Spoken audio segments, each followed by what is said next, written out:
twaje rero twaje nabibonye aha twahageze rero sasa.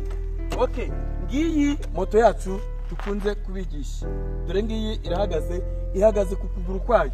Ubu ni ukuvuga ngo rero ibyo twari twabigishe ubu tugiye gukomeza.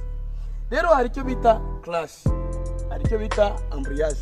Embrayage ni kano muri kureba hanga. Noneho icya kabiri hari icyo bita levier de vitesse cyangwa se uburyo igikoresho dukoresha tugiye gushyiramo vitesse. Ngiki hano hasi ubwo ushyiramo ikirenge hano munsi ugashyiramo vitesse.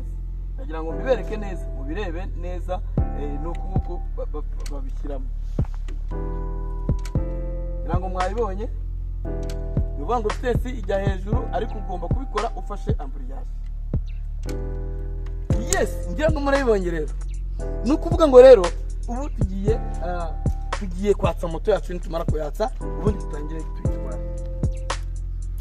Gukora ku buryo turi buze gukora ku buryo turi bushyiremo vitesse ya mbere ndetse n'iya kabiri.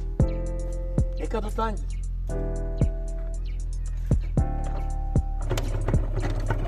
Moto yamaze kwaka. Hano rero moto yacu iraka, urabanza ugafata embrayage ukayikomeza neza. Ushyiramo akariro gakeya, wamara gushyiramo akariro gakeya ugashyiramo vitesse ya mbere. Umaze gushyiramo vitesse ya mbere dore mwabibonye ko nashyizemo, ubu tugiye kurekura moto igende gake gake kugira ngo ushyiramo akariro